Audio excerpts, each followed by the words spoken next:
Chers amis, bonjour. Nous sommes aujourd'hui à notre 19e séance des 10 minutes de Pulchérie Balé.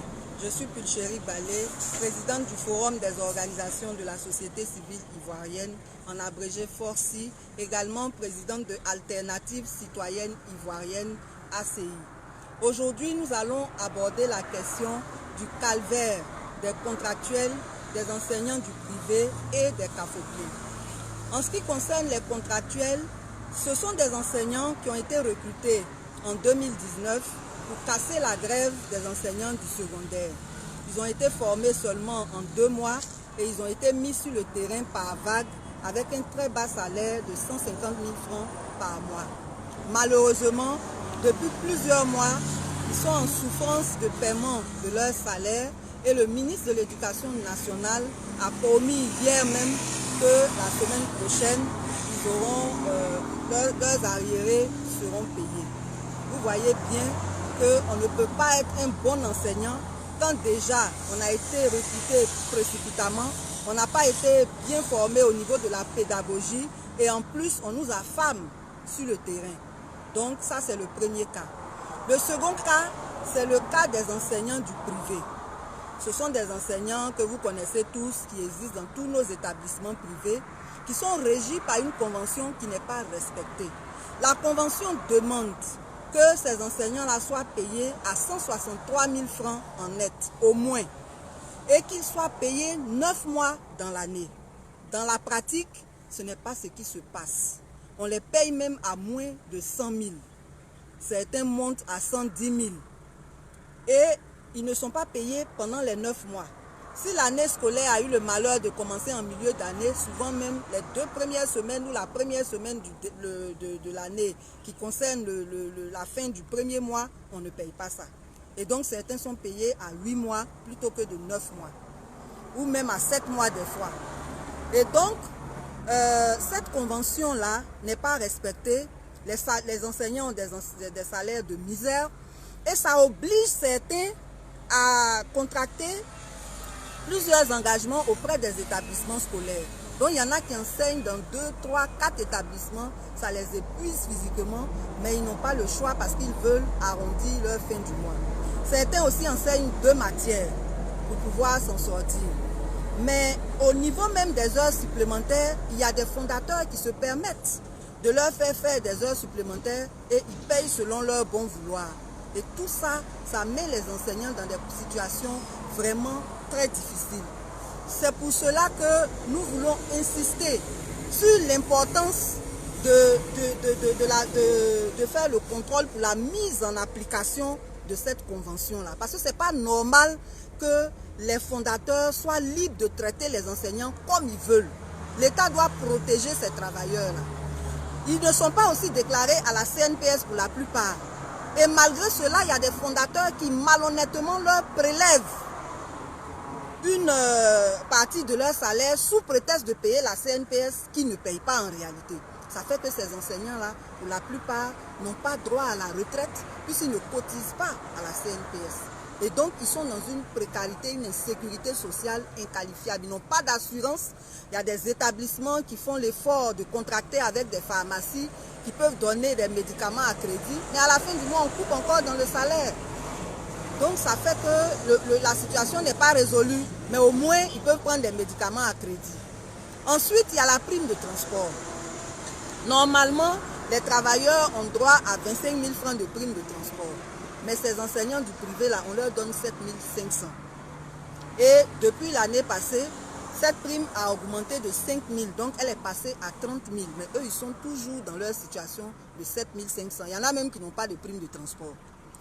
Enfin, le privé, qui était un modèle par le passé, parce qu'ils n'avaient pas d'effectifs pléthoriques, il y avait une qualité d'enseignement à cause de tous ces problèmes, de la façon dont on traite les enseignants et des fondateurs véreux, nous en sommes aujourd'hui à des effectifs pléthoriques dans les écoles privées, de sorte que l'enseignement n'est plus de qualité. Il y a des écoles publiques même qui sont meilleures que les écoles privées. On a des lycées d'excellence comme le lycée Sainte-Marie, le lycée classique. Mais dans le privé, les écoles de référence sont devenues très rares, très très rares. Donc, avec le Covid, cette situation a empiré. Les fondateurs véreux, malgré la subvention qu'ils reçoivent de l'État, malgré le fait qu'on ait interdit les chômages techniques, ils font ce qu'ils veulent. Ils ont mis beaucoup d'enseignants au chômage technique alors que l'année n'est pas encore finie. Imaginez-vous qu'on va reprendre véritablement les cours avant les examens. Dans quel état un enseignant qui n'a pas payé son loyer, qui est obligé de mendier pour manger, va aller vers les élèves pour leur enseigner quoi? Donc vraiment, c'est dramatique ce que les enseignants vivent. Ceux qui ne sont pas au chômage technique, pour certains, il y a eu une réduction drastique de leur salaire. Et même pour payer ce petit salaire-là, c'est un problème. Le troisième cas, c'est le cas des cafopiens. Il y a des jeunes gens qui ont été recrutés. D'abord même, ils payent avant d'avoir le concours. Ils finissent d'être formés, ils sortent. On les met sur le terrain sans rien. Et on fait 2 à 3 ans, parfois même 4 ans sans les payer. Situation, ils sont misérables, ils souffrent et beaucoup ont été victimes de décès. Parce qu'ils ne peuvent pas se soigner, ils vivent mal. Avant-hier même, il y a une jeune fille qui est décédée après 2 ans de travail sans matricule, sans rémunération. Mais pourquoi est-ce qu'on ne prend pas la peine de dès qu'ils sortent de l'école, parce que quand ils perdent comme ça, quand ils décèdent là, c'est les parents qui perdent. Quelqu'un qui a travaillé pendant 2 ans, qui n'a pas de matricule, ses parents vont aller à la fonction publique là, c'est pour aller dire quoi là-bas? C'est méchant. Et c'est comme si on les faisait travailler au noir, tout compte fait. Parce qu'ils n'ont pas de matricule, ils n'ont pas de bon salaire, ils sont maltraités, c'est pas sérieux. Donc, nous allons en venir au recouvrement contractuel. On espère que la promesse de payer leur arriéré de salaire se fera et que désormais, ça sera régulier. Par rapport aux enseignants du privé, l'État doit jouer son rôle. On a un gros problème dans ce pays et ça c'est dans tous les secteurs. Il n'y a pas de suivi et évaluation de tout ce qu'on fait. Il n'y a pas de contrôle. Même quand on veut faire contrôle à cause de la corruption, rien ne se fait correctement. Du coup, les gens font ce qu'ils veulent comme ils veulent. L'État peut prendre ou annoncer les décisions qu'ils veulent sur le terrain. Ça ne s'applique pas. Donc, il faut vraiment que le gouvernement prenne au sérieux le traitement des enseignants du privé. Il faut que les fondateurs tiennent parole. Il faut avoir des mesures dissuasives pour qu'ils arrêtent ça. On leur affecte des élèves. Il faut que ces élèves-là soient dans de bonnes conditions pour travailler. Et ça passe par le confort des enseignants. Ensuite, pour les cafopiens, nous pensons que dès leur sortie de l'école, il faut leur donner un matricule. Si on ne peut pas commencer à les payer dès le premier mois, il faut leur donner un minimum pour une prime d'installation. Et faire en sorte qu'au moins dans les 3 mois qui suivent, on commence à payer leur salaire. Pour les mettre à l'aise et leur permettre de mieux faire leur travail.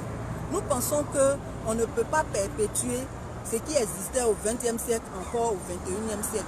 Quand les régimes se succèdent, les Ivoiriens doivent sentir une amélioration dans leurs conditions de vie. Ça ne doit pas aller de mal en pire, ce n'est pas sérieux. Quand on est dans l'opposition, on parle, et puis on vient au pouvoir, on fait autre chose. Et ça, nous, on vous attend aux élections parce que ce n'est pas sérieux. Ensuite, l'anticipation est un principe de bonne gouvernance. De même que le suivi et le contrôle. Comment se fait-il que dans ce pays, on ne respecte rien? Il n'y a pas de sanctions quand les gens violent tout ce qu'ils violent. Et ce n'est pas sérieux. Donc nous voulons que le gouvernement ne baigne pas dans l'autosatisfaction, qu'ils écoutent tout ce qu'on est en train de dire là. C'est pour les aider à mieux gérer le pays. Les travailleurs souffrent, les populations souffrent, les familles souffrent. Donc vraiment, on espère que les choses vont changer dans un avenir très proche pour ces pauvres enseignants qui sont maltraités alors qu'ils ont en charge la formation de nos enfants, donc l'avenir de nos enfants. Que Dieu se souvienne de la Côte d'Ivoire. Bon appétit à tous ceux qui sont à table et à demain pour un autre sujet.